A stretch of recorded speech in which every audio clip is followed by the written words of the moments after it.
Welcome everybody to After Church Tea Time. My name is Shaleia. We've got Rachel here with us, and we've also got Kanisha. And we are going to be talking about the Christmas sermon today on co-creation and manifesting miracles with God, and specifically the miracle of Jesus's birth. And I think it's a tradition around here that we share what we're drinking. So I have this Izzy juice sparkling drink thing. What are you guys drinking? Well, I finished my tea here, but as I was just saying, it's a family Christmas tradition to have a glass of sweet sherry, which I'll be having later on. Awesome. And then I have my Celsius because I was up very early this morning and need a little bit more energy. I've never tried those. I've heard people say they're really good. They're yummy. Yeah. Good. Cool. So yeah, who would like to start and share a little bit? I would. I really loved how you focused on how powerful our choices are when it comes to our ascension journey. I think that a lot of the times we can get stuck in the mud of moving through our healing and kind of really being stuck in the victim mentality and recognizing that somewhere we're choosing this within our journey. And that's not always easy to hear. But when we do choose to co-create with God, it's like, for me, I've recognized that sometimes I'll choose what may be opposite of God. And then I realize the contrast. I'm like, I'm so sorry, I didn't mean to make this choice. And as soon as I choose to align with God, it's like he pulls me out of whatever choice I just made. But there's always a learning process. There's always the lesson that you still have to receive from it in order to not make the same choice over and over and over again. So when I really sat with that, I was just like, wow, like if we really choose to align with God's will, all the things that possibly couldn't have happened if we wouldn't, like, for instance, you mentioned Mary, like if she would have chosen differently, what would that have looked like for the world? But instead she chose what God had uh bestowed upon her, and she was just like, okay, like I trust you, God. And by doing that, so many things unfolded. And so I recognize that in my own journey and being really resistant to things and making a choice to align with God, and then all of a sudden things are unfolding and miracles are happening, and I'm just like, okay, like I can surrender, I can trust that he has me, it's okay. I just have to make the choice to align with him and know that it's all going to be all right. Yeah, it's partnership. And Yeah. it's like a reminder that God is with us all the time, that we're not doing any of these things alone, which is very Mhm. relieving, I feel, for all of us. Because we're dealing with things in our unconscious and these different parts of us that we haven't seen or that we remember seeing. And so, yeah, it's very relieving to me too. I hear you on that one. It's nice. At least we're not alone. Yeah. Yeah, a little bit more light over here. I've got some notes. Yeah, co-creation, that's been an important one, being able to co-create with God. And you have to trust God to co-create with him, because if you're afraid of God, if you're pushing God away, then you're pushing yourself away. You're not trusting yourself. This is something that I'm working on myself at the moment. And yeah, the Bible being one big love story. Yeah, well, in a sense, you could compare it to a lot of ancient mythology. Well, discuss 400 words. I mean, there's differences, but there's a similarity in that they're about the human condition. They're essentially about you and me, the state that we're in. And might be worth mentioning The Chosen, this wonderful retelling of the story of Jesus, where how he meets the disciples, who they were, and it's funny how he met so many of his disciples in the pub, basically in the tavern, but they're just emphasizes the fact that they're just normal people. They're like you and me. They have the same sort of problems as you and me. There's nothing special about them, but they became Jesus's disciples, which is lovely. And ascension being continual improvement, Well, that's the same as enlightenment. I mean, even when you get to full enlightenment or perfect union, that's not a static state. It continues evolving. It's like personal evolution. You're evolving within yourself every day. And yeah, and the process that we're working to bring about the enlightenment, the personal evolution, is bringing love to all the places within that are needing love, Mm. finding deeper and deeper and deeper places, and just keep going. Yeah, it's a journey for sure. And it's yeah, it's so normal, but it's like treat like I don't know, I just feel, and I shared this a little bit in the sermon, like whenever I learned about, the Bible growing up, it was just so like exceptional this time over there, it's almost like this like mythical story, like it's just so disconnected from what we're experiencing. And it's when we actually read the story and we put ourselves in that position, it's so normal. It really is. It's just like in The Chosen, where it's like they're meeting in the pub and they're just hanging out, and they're very human, and it's just very it's relieving, because I think sometimes we pass judgment on ourselves about how spirituality should look. And it looks the same really for all of us over the ages. It's just, I mean, obviously things look different now today with the internet and, technology and cars and all of that. But we're all still on this very human journey, and it feels good to like connect how real that is with us today and realize, hey, we're not so different. We're divine too. Everybody's divine. And yeah, yeah, thank you for sharing. Yeah, it's a very like humbling understanding that we are in truth all one. And so I think um, there's something that is always talked about when it comes to ascending, is having to release arrogance of feeling like you know better, or you know more than someone else, in a sense, when it comes to like, oh, I'm ascending and I'm doing inner work, and you're not. It's really having to let go of what that looks like for each and every person. Mm. And recognizing that there's many paths to ascension. We have just chosen twin flame, the twin flame journey for ascension, because it is, for me, the most compassionate and the most just loving way to ascend to God, and to also want my ultimate lover, of course. And so it's having to just empty your cup and allowing God to fill it, and allowing yourself to be humbled, and not judging what other people's path to God will look like, Mm. because it is different for each and every person, and it's unique for each and every person.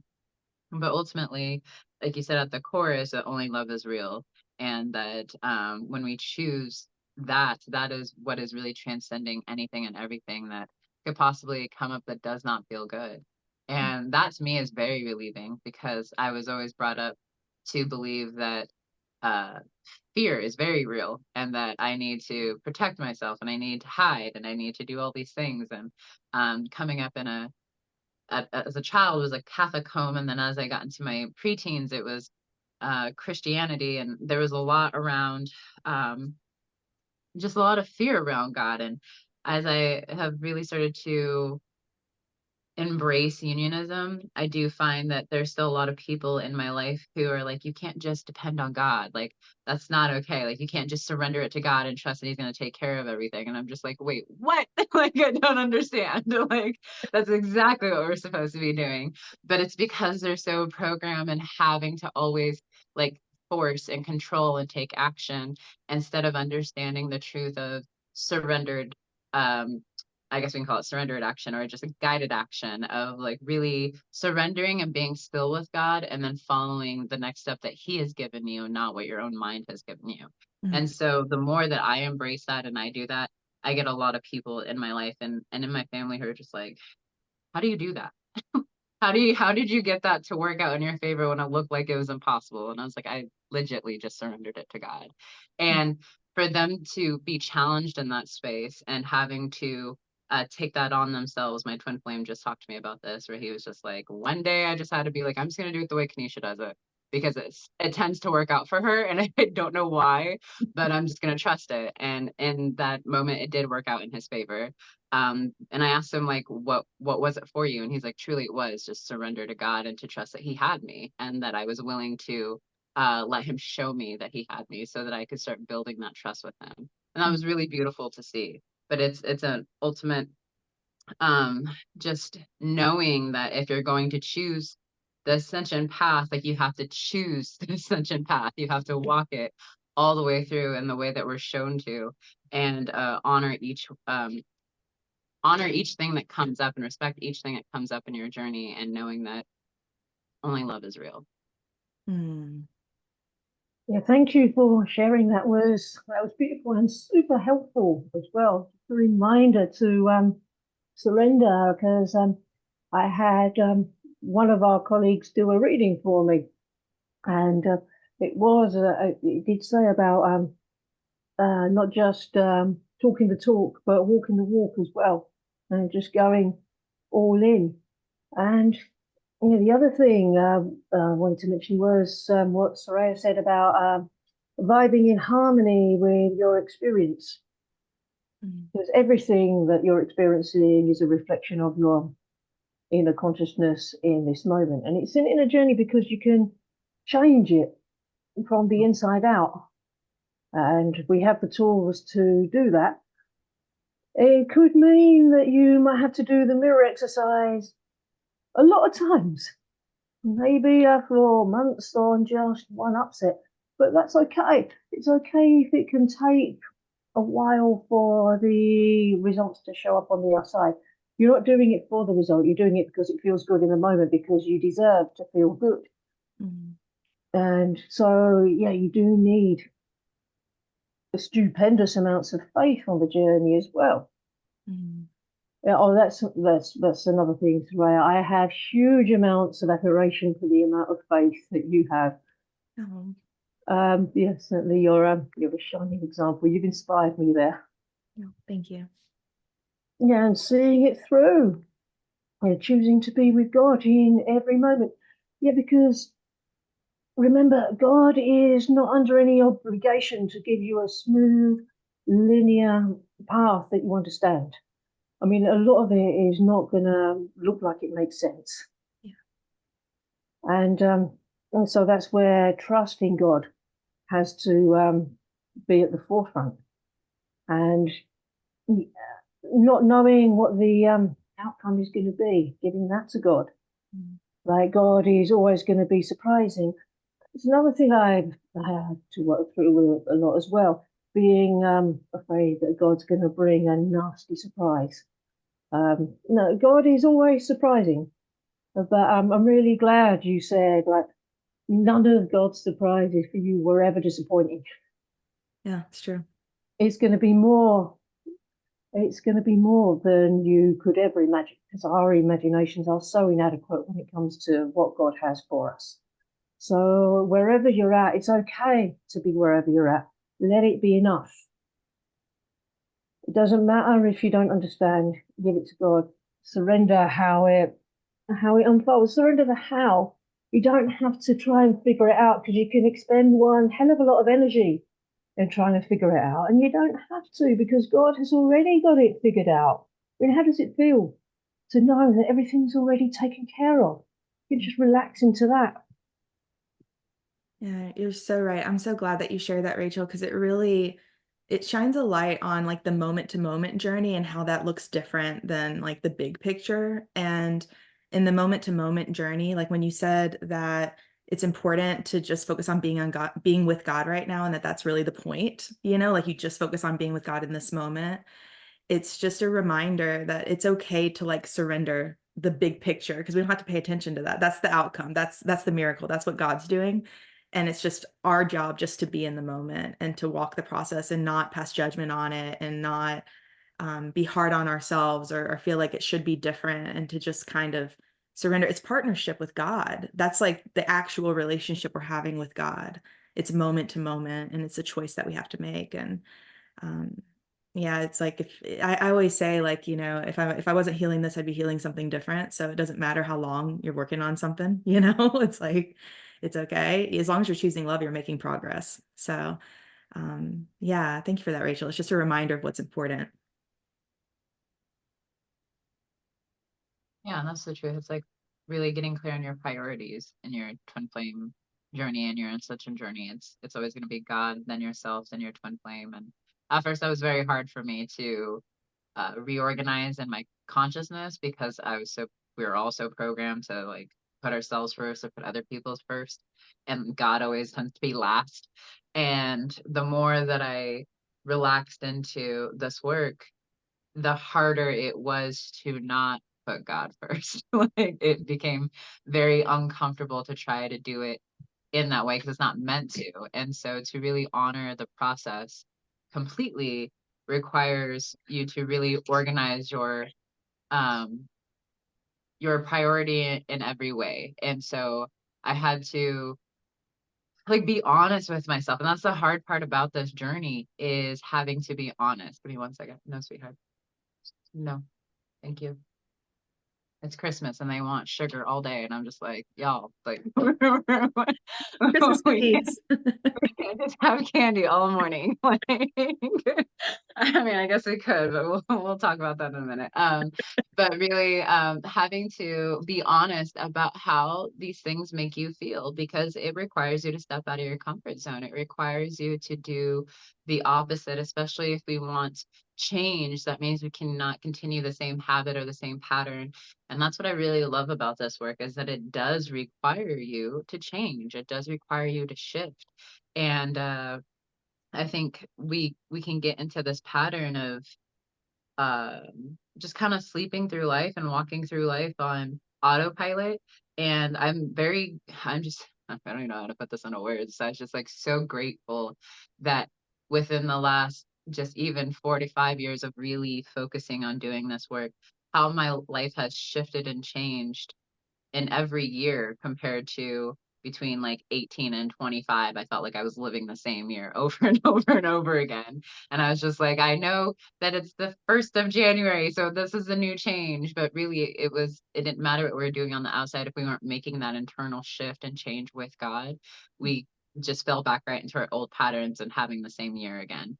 And so it feels very freeing and relieving to know that no, I can have a completely different year than I had last year by just choosing to be with God and to really focus on what He wants for my life instead of trying to figure it out by myself. And that has been a miracle in itself. I always tell people that the transformation that God did on my heart in the last few years is a miracle in itself because it has opened me up in places where I can receive love, where I used to be so resistant, where we would say we were running from love. I hear this all the time just recently, like, how am I running from love? I don't understand. And I'm like, oh, it's much easier than you think. Like, it's very easy to not see it because we're just so programmed to protect or to say no because we feel unworthy or not enough. But ultimately, when you're very aware and you're choosing to be present in each moment, you'll start to really see where a lot of those patterns have just kind of been right there. But because we had like distorted glasses on, we couldn't really see it clearly. We couldn't see ourselves clearly. And when you choose God, it requires you to have to see yourself clearly. Mm. And so I've been very grateful to get to that space of being able to see that within myself and then also see that within my brothers and sisters to really be able to see their divinity instead of entertaining their ego and their thought processes about themselves. I find that a lot of people in my life right now really don't see their potential and it drives me nuts. It drives me crazy. And so it requires me to have to see my own potential and to really like soar in that space and allow myself to expand in that space so that I can naturally invite them into that because I can't give people what I don't give myself. And that's something that this work has really taught me, especially being a mom, having to do things for and within myself in order to teach my children the same. Mhm. Yeah, but it's okay for people to learn at their own pace. Mm-hmm. Absolutely. Yeah. Yeah, certainly. Yeah, you said you gave us loads of really juicy tidbits there, and I could have expanded on all of them. But no, but I want to go back to So the bit about um, feeling overwhelmed by the amount of challenges and wondering how on earth am I going to heal this?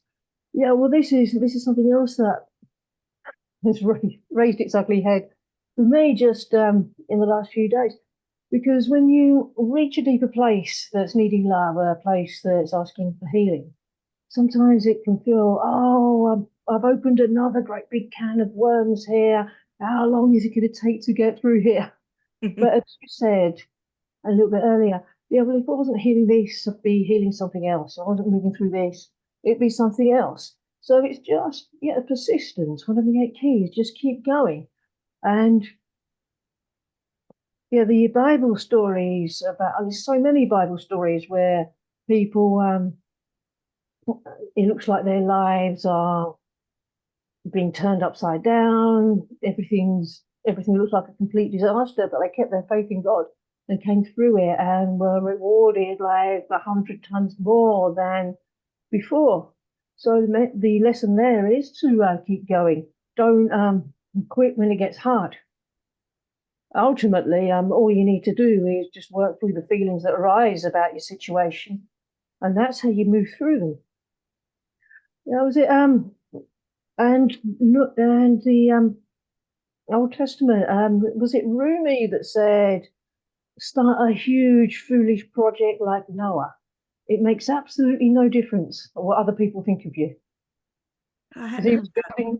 he was building his boat, and everyone was laughing at him, and then it started raining, and everyone else drowned. So it really did not matter what they think. There's a lot of people where you've just got to say, it don't matter what you think.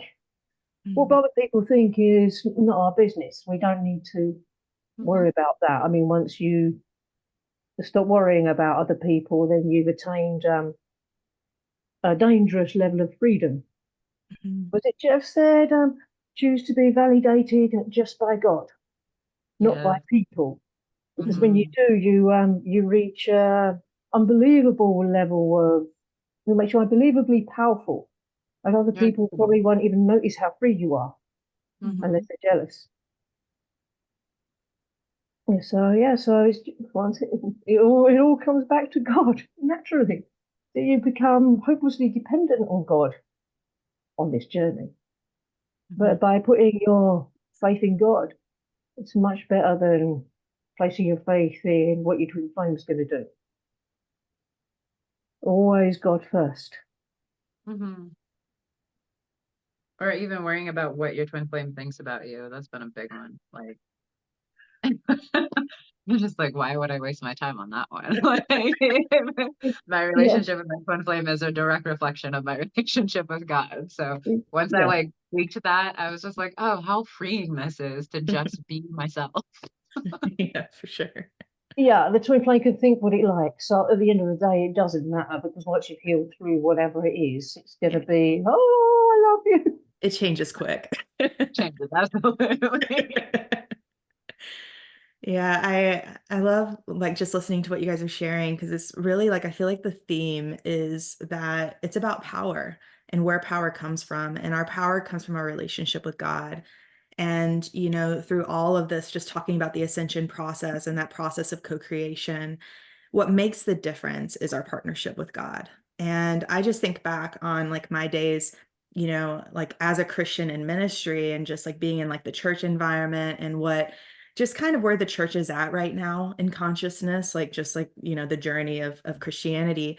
Um, it's kind of interesting, like as I started, as I met my twin flame and discovered this work and started, healing with the spiritual practice here, I noticed that this, unionism and this teaching, it requires a relationship with God in a way that I'd never seen before.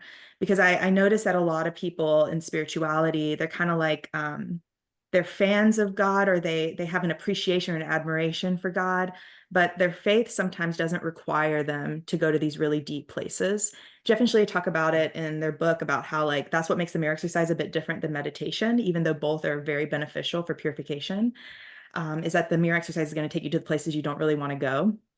And so it's like you're constantly being challenged to actually like really have an intimate relationship with God in a way that, because your twin flame's mirroring it moment to moment. And so it's like, you're having to look at yourself. You're having to kind of go to those places that you wouldn't otherwise go to. And I feel like that's something that makes, unionism unique, because it's the path of the lovers. It's literally about relationship. It's about intimate relationship with God, and that is how we receive our power. That's how we receive our support.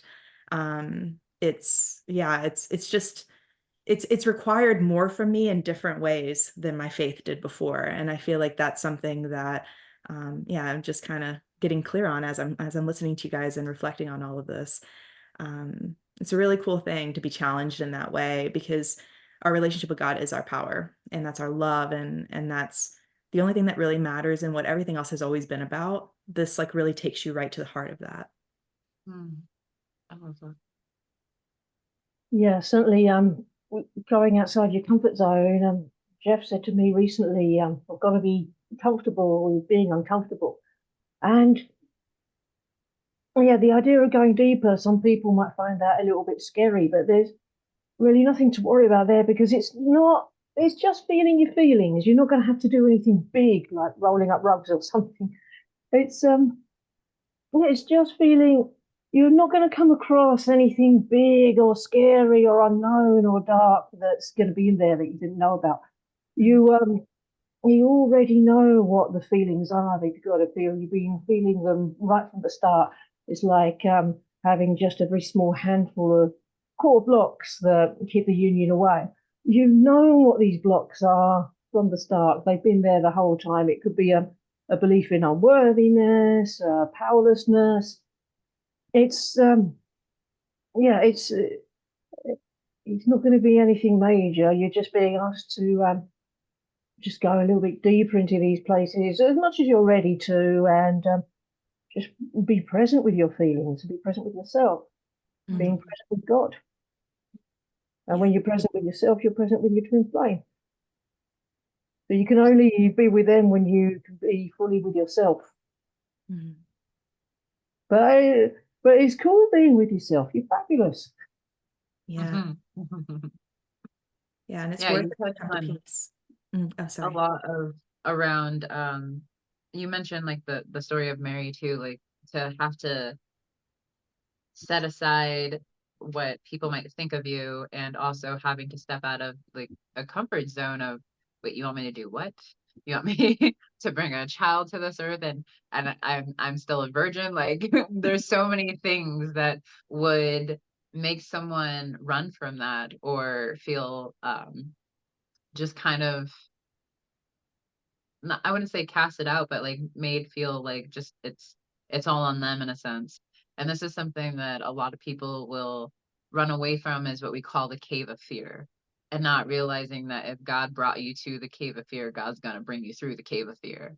And really choosing to like allow yourself to hold God's hand through that process. And ultimately that for me has been how I've been really open to trusting a deeper and intimate relationship with God, and going into those places that feel really uncomfortable, because abandonment isn't real. God has never abandoned me in those places, because I also don't choose abandonment. And so it really does help you see how truly powerful you are, how divine you are, how limitless and um, unstoppable you are. And we talk about our union being unbreakable. And I think sometimes in people's mind, like that's very foreign, because relationships break up all the time. But when Mhm. it comes to your divine union with God and with your twin flame, it's not meant to. And in truth, uh, it has been able to move through the test of time of separation and the illusion of not being with your divine counterpart, but in truth you've always have been. And so it really is cool to have a way of being able to shatter all these illusions and really step into the truth of what God has for us here. Mm. Yeah, absolutely. Yeah, we're really discovering our divinity. as if it's really for the first time coming from the illusion of separation. And it's when we face these challenges that we come to know that we're divine. And it's not just like a theory, but like really understanding it and that deeper awareness through experience. And, I think about like with the cave of fear, I know like on my journey, it took a lot for me to be like prepared and ready to go into my cave. And I just think about how, all the time that, I was resistant to it or afraid to go there, that fear stayed with me. And it's only when you go through it that you can finally be free. Cause like the illusion that ego kind of tells us is that if you avoid it, or if you don't go here, or if you choose fear in this space, you don't have to face it. Like you can just like look away and it's not there anymore. It's not true. You carry that stuff with you, it feels heavy. And, on this journey, you're challenged to discover your divinity. You're challenged to know and find out, are you divine or are you what ego says that you are? Are you something that can be prevented or like powerless and stuck in a bad situation? Or are you victorious? Like, are you able to transcend these things? And yeah, it's we get like tested, and in a way, these challenges really are a gift that we've called into ourselves to discover these things about ourselves. And it's just kind of a cool thing. It's like, talking about Christmas is like opening up the present of awareness of our own divinity. And that's the ascension journey in many ways. So yeah, it's so worth it. So worth it to face your challenges, even if you have to crawl, even if it's just like feels like you're going so slow and oh my God, I did that thing again. Oh my God. It's just so worth it to keep going and find out, like to get to the end of the road and see what's actually there. And we're never going to be disappointed in that. Absolutely. Yeah. You mentioned that there's been many times where God's way has exceeded your thought process of how it was going to unfold. And when we choose to try to avoid or ignore the fear, for me personally, it just continued like building until it Mhm. became like a volcano, and then it erupted. And then I'm like, oh my gosh, I have to look at this. And that's ultimately how my journey with my true twin flame started, was like I didn't want to uh look at this person. I was like, nope, I don't want to. Like there's fear there. I don't want to be rejected. We have mutual friends. Like I'm just gonna avoid it. It'll be fine. And that lasted for about 8 months. And then finally there was like such a upset within myself where I was like, oh my gosh, I cannot avoid this anymore. And as soon as I surrendered and let it go, it was like all the beautiful things that just unfolded as soon as I surrendered. And I was like, I could have probably been enjoying this a little bit sooner if I wouldn't have just fought and threw a tantrum and kicked my way. But for the most part, it's like God didn't give up on me. Like he was Yeah. like, no, this is what you keep calling in. This is what you're choosing. And even though you're resistant, there will finally be a day where you just surrender and you will see that my way is the right way. Mm. And I was thinking about that earlier as I was listening to your sermon, where I was just like, wow, there's been many times where I just tried to go my own way and think I knew better. And thank God, God is so patient with me and his grace is so good because I would still continue trying to go in that direction.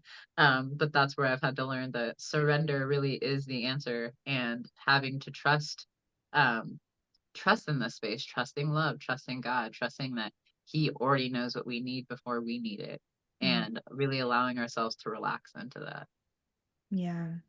And even like when we struggle with something and it seems like we're making so many mistakes and it takes us forever to learn a lesson or whatever it may be, it's like we learn the lesson so well. When we finally get through that, we're like, listen, I have discovered something. I will never go back. Like you are a different person. And, so it's kind of like there's a temptation to look at it and be like, what was I doing? Excuse me, what was I doing? Like what could possibly be positive about that experience?